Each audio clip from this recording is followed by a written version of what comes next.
turning now to the Pacific Palisades fire. So obviously devastating fire that happened in January. We covered quite a bit of it here. It was horrible. People lost their lives, just billions of dollars in property damage, and so much just about FEMA and just the general response to that and whether people would be able to rebuild. We are now learning the Department of Justice is alleging that it was actually an intentional act of arson, and one that was deeply planned using apparently ChatGPT style images with some evidence that they're able to show you of an Uber driver who allegedly took part in this. Let's take a listen to what they say. The Palisades fire, reported on January 7th, was caused by an intentionally set fire near a viewpoint along the Temescal Ridge Trail in Topanga State Park on January 1st. The fire was a holdover fire, meaning it was deeply seated in dense vegetation and roots and continued to burn undetected until catastrophic weather ensued, resulting in the Palisades fire.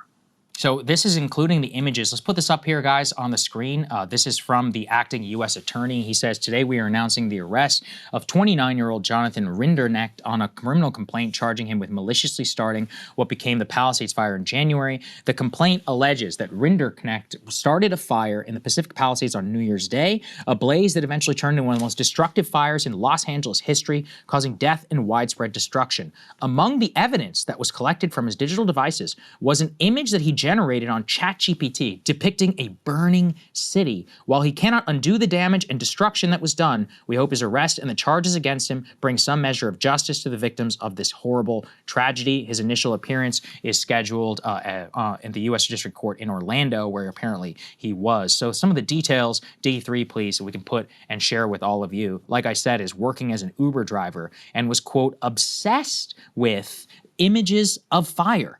Is how they characterize it. And so I guess this is like a thing. They call them firebugs. Pyromaniacs. Yeah, pyromaniacs. They say he's accused of maliciously sparking the brush fire January 1st. The fire was then knocked down by the LA Fire Department, but obviously continued to smolder before high winds and rekindled it. They said it left 12 people dead, 7,000 homes, $150 billion in property damage. They say he lived in the area at some point, quote, allegedly ignited the flames near a popular hiking trail at about midnight time on New Year's Day, just moments after dropping Uber passengers off nearby. They later said that he, quote, appeared agitated and angry. After arriving at the hiking trail, he allegedly filmed the scene on his phone and listened to a rap song by a French artist whose music video features him setting a series of fires. The Google records showed that he was born in France. Apparently had listened to that song multiple times in the music video, 4 times leading up to the day of the fire, and it translated the lyrics from that song that something says like, daily life is killing me, I feel like I'm nowhere, there's too much bitterness in my head, I think about the mistakes that we made. And they say at another point in the music video, it actually shows a burning barrel outside of a housing project that eventually becomes a huge inferno. They say he watched his fire burn for a minute before fleeing down the trail, where he made a 3-minute video recording of himself attempting to call 911 to report the blaze.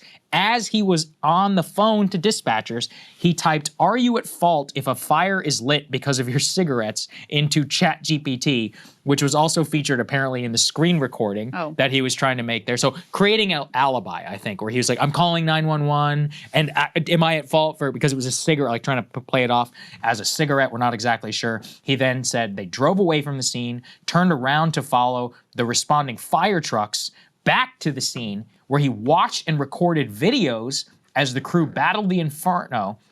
And eventually all of this comes to light now after, I guess, prosecutors were able to zero in with the Uber message, with the 911 records, the arson investigation. I mean, it's totally crazy. I mean, it killed so many people, caused so much damage. And yeah. I genuinely was not aware that this was a thing, that there are just freaks out there who like to set fires. I know, and like I was creating reading images. about it yesterday. I'd never even heard of it. So most arson is not set by pyromaniacs. It's like people who are, looking for insurance funds or for revenge or whatever. But this certainly bears the hallmark of someone who's like obsessed with fire. And there's even people who get like sexual gratification from fire, watching fire. And like, I don't know if he's one of those people, but it certainly bears the hallmarks of someone who has like a twisted obsession with fire. Listening to this video, this music video, watching it over and over. He was watching other videos about fires, even him like recording himself with the fire in the, in the background and generating these images on ChatGPT, et cetera. And we also should say, I mean, listen, I'm reading a lot into like the lyrics of the song that talk about, oh, my life this is all we know. We don't know. Et cetera. But, it could be kind of like have some similarities to some of the nihilist killings that we've talked about. And people did get killed here, by the way. 12 people were dead as a result of these blazes and thousands of homes destroyed. California was, I don't know if you guys remember, like it was horrible. California was a tinderbox, and this fire was the largest one. There were others burning as well. You had the Santa Ana winds that were extraordinary, 80 miles per hour, that made this thing spread just so rapidly and like crazy.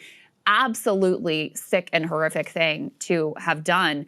And it really was kind of like a perfect, so the vegetation was very dry as well. I mean, it was just like a perfect storm for this to end up being one of the worst and deadliest blazes in California history. Yeah, that's right. It was really awful. We just wanted to make sure we gave everybody an update just because, I mean, there's nothing really political, I guess, to say about it. We don't know very much exactly. Of course, everybody immediately ran to what's his social media and who's the New York Post says he was a Biden supporter.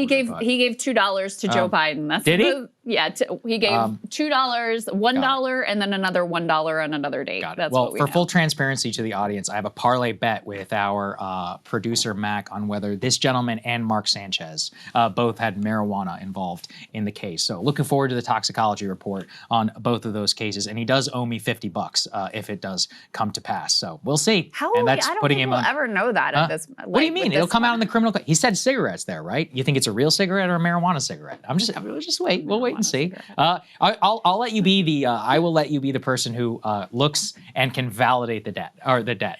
I'll be the judge. And for Mark Sanchez, we're calling for a full release of the toxicology report. Yeah. Full scale release in order to settle this wager between two gentlemen here. Another thing he did, which added to the him being a suspect, was he came back to watch. I read that. It was fight the blaze also. So just weird. like, yeah. Sometimes I just get creeped out that people like this are alive and I think that exist is in our society. Very natural response. Hey, if you like that video, hit the like button or leave a comment below. It really helps get the show to more people. And if you'd like to get the full show ad-free and in your inbox every morning, you can sign up at breakingpoints.com. That's right. Get the full show, help support the future of independent media at breakingpoints.com.